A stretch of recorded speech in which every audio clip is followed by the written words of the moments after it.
বদরের প্রান্তরে তলোয়ার নাই, ঘোড়া নাই, ওট নাই, সৈন্য সামন্ত নাই, না খেয়ে হাড্ডি সারা ৩১৩ জন মুসলমানকে নিয়ে আল্লাহর উপর ভরসা করে বদরের প্রান্তরে দাঁড়ালেন।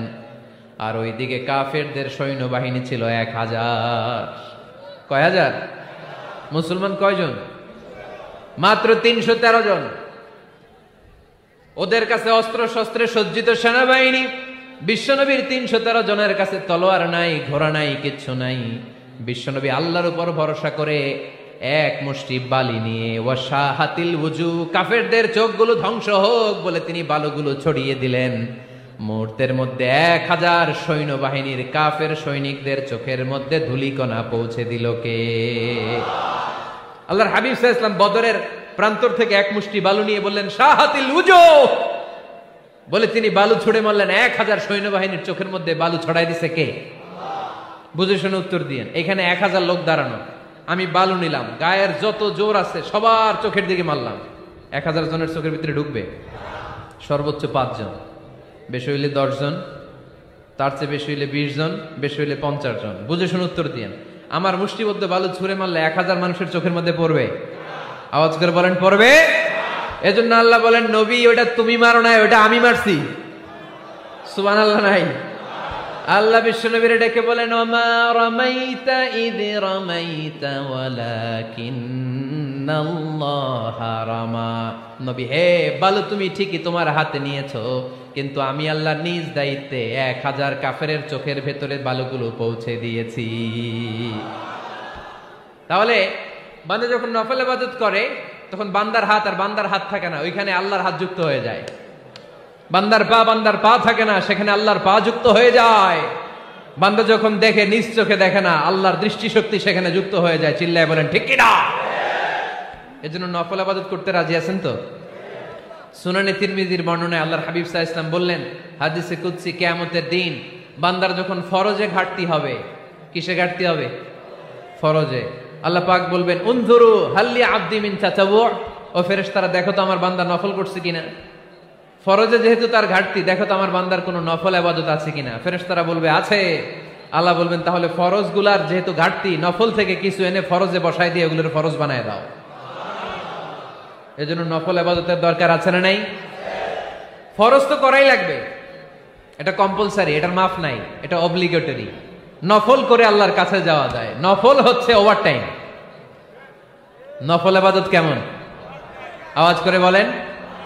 তাহলে কোরআনের আলোকে আমরা জানলাম যে আল্লাহর কাছে যেতে হলে কি করতে হয়? সেজদা দিতে হয়। আর সুন্নাহর আলোকে আমরা জানলাম আল্লাহর কাছে যেতে হলে কি করার মাধ্যমে কাছে যেতে হয়? আওয়াজ করে বলেন। নফল ইবাদত করতে রাজি আছেন সবাই?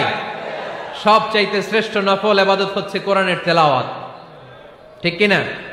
আল্লাহর হাবিব সাল্লাল্লাহু আলাইহি ওয়াসাল্লাম বললেন নফল ইবাদতের মাধ্যমে আল্লাহর কাছে যেতে চাও, নৈকট্যপ্রাপ্ত বান্দা হতে চাও, আফদলুল ইবাদাতি তিলাওয়াতুল কোরআন। সবচাইতে যত নফল ইবাদতের লিস্ট হতে পারে, এই লিস্টে র্যাঙ্কিং এ ১ নাম্বার থাকবে কোরআনের তেলাওয়াত। এই কোরআন তেলাওয়াত করতে রাজি আছেন তো? আমার হাতে যে কিতাবটার নাম কি? সবাই বলতে পারেন নাই? আওয়াজ করে বলেন তো কিতাবটার নাম। এই কিতাবে ভুল আছে? সন্দেহ আছে? সংশয় আছে? এটা আলোর পথ দেখায়। এই কিতাব মানুষকে মানুষের মতো মানুষ বানায়, ঠিক কিনা? গরুর পেট থেকে বেরোলে ওটা গরু, ছাগলের পেট থেকে বেরোলে ওটা ছাগল হয়, মানুষের পেট থেকে বেরোলে ওটা মানুষ হয় না, ওটার মানুষ বানাইতে হয়। মানুষ বানানোর জন্য কোরআন পড়ার দরকার আছে না নাই? তাহলে নফল ইবাদত করে আমরা আল্লাহর নৈকট্য পেতে চাই। ১ নাম্বার যে ইবাদতের কথা আপনাদেরকে শোনালাম সেটা হচ্ছে কোরআনের তেলাওয়াত। রাজি আছেন সবাই? ফজরের পরেই এই নিমসার এলাকায়, এই কুমিল্লা এলাকায় কোরআনের সুমধুর বাণীতে আমাদের গ্রামগুলো মুখরিত থাকতে হবে। আওয়াজ করে বলেন ঠিক কিনা? একটা সময় ছিল আমার বাংলার ৬৮,০০০ গ্রাম থেকে ফজরের পর কোরআনের ধ্বনি শোনা যেত। ৬৮,০০০ গ্রাম থেকে মক্তবগুলো থেকে আল্লাহর বাণী শোনা যেত। কিন্তু এখন নানা ষড়যন্ত্রের কবলে পড়ে আমাদের মক্তব বন্ধ হচ্ছে, আমাদের কোরআন তেলাওয়াত থেমে যাচ্ছে। কোরআনের তেলাওয়াত কশিন কালেও থামায় দেওয়া যাবে না। চিল্লায় বলেন ঠিক কিনা? রোজ সকালে শুনতাম আগে আল কোরআনের বাণী রে, আল কোরআনের বাণী। এখন শুনি সারে গামার দীপ্ত ফ্যান ফ্যানানি। ধর্মপ্রাণ মুসলমান আজকাল হয়েছে মডার্ন। ধর্মপ্রাণ ধর্মপ্রাণ আমরা বড়ই ধর্মপ্রাণ। নামাজ রোজার কিছু নাই, ভুলেও ধরি না কোরআন। ধর্মপ্রাণ ঠিক না? প্রতিদিন কোরআন শিখায় যে তার পকেট যায় ফাঁকা রে, তার পকেট যায় ফাঁকা। সপ্তাহে 2 দিন গান শিখায় যে নেয় তো 1000 টাকা। ধর্মপ্রাণ মুসলমান আজকাল হয়েছে মডার্ন। ধর্মপ্রাণ ধর্মপ্রাণ আমরা বড়ই ধর্মপ্রাণ। নামাজ রোজার কিছু নাই, ভুলেও ধরি না কোরআন। ধর্মপ্রাণ। আমরা কি এমন ধর্মপ্রাণ হতে চাই? ফজরের পর আমাদের সিলেবাস কি? কোরআন তেলাওয়াত। আওয়াজ করে সবাই বলেন, ফজরের সালাতের পরে আমাদের প্রতিটি পরিবারে প্রতিটি ঘরের সিলেবাস কি? তাহলে কোরআন তেলাওয়াত করব। 2 নাম্বার তাহাজ্জুদের সালাত পড়ব। কিসের নামাজ? হুজুর ফজরই পড়তে পারি না। ফজরই যে ফজর পড়ে তার জন্যই না তাহাজ্জুদ, ঠিক কি না? ফজরই তো পড়তে পারি না, তাহাজ্জুদ পড়ব কখন? তাহাজ্জুদ পড়লে আপনার মর্যাদা বাড়ায় দিবে কে? রব্বুল আলামিন বলেন, ওয়া মিনাল লাইলি ফাতাহাজ্জাদ বিহি নাফিলাতান লাকা আসা আন ইয়াবআসাকা রাব্বুকা মাকামাম মাহমুদা। তাহাজ্জুদের নামাজ যারা পড়বে তাদের মর্যাদা বাড়িয়ে দেয় কে? কারণ ওই মুহূর্তে আল্লাহ প্রথম আকাশে নেমে আসেন আর ডাকে, আলা মিন মুস্তাগফিরিন আগফিরালা। কার ক্ষমা দরকার? ক্ষমা চা, ক্ষমা করে দেব। আলা মিন মুস্তাকসিন আকসুলা। কার খাবারের দরকার, পোশাকের দরকার, চাও দিয়ে দেব। চাও, কার কি লাগবে চাও, আমি দিয়ে দেব। এজন্য শেষ রাতের দোয়া আল্লাহ কবুল করে। এই যে রমজান আসতেছে না সামনে, কোন মাসে রমজান? এপ্রিলে। রমজানে তাহাজ্জুদ পড়ার একটা সুবর্ণ সুযোগ, কারণ সাহারি খাওয়ার জন্য তো ওঠাই লাগে। একটু তাহাজ্জুদের অভ্যাস করব আমরা। রাজি আছি তো সবাই? 3 নম্বর নফল ইবাদত হচ্ছে দোয়া। সবাই সবার জন্য দোয়া করব। অনেকে কয়, হুজুর আমার দোয়া আমি করবো, ওরটা ওই করবো, এর লাগে আমি করুম কেন? আছে না নাই? না, এটা ভুল। নিজের জন্য করবেন, অন্যের জন্য করবেন। মা মিন আবদিন মুসলিম ইয়াদউ লি আখিহিল মুসলিম ইল্লা ক্বালা লাহুল মালাকু ওয়া লাকা বিমিসলিন। কোন বান্দা যখন তার ভাইয়ের জন্য দোয়া করে, ফেরেশতারা বলে, আল্লাহ এই দোয়াটা যে দোয়া করছে আগে তার জন্য কবুল করে নাও। আপনি দোয়া করলেন, আল্লাহ আমার ভাই অসুস্থ, তারে সুস্থ করে দাও। ফেরেশতারা বলে, আল্লাহ যিনি দোয়া করতেছে তার যদি কোনো অসুস্থতা থাকে আগে তারে সুস্থ করে দাও। তাহলে অন্যের জন্য দোয়া করলে লাভ আছে না নাই? দোয়া করতে জানে না অনেকে। দোয়ার আলোচনা আছে আমার, ইউটিউবে সার্চ দিবেন দোয়া, মিজানুর রহমান আজহারী পেয়ে যাবেন। It's an art. দোয়াটা একটা শিল্প।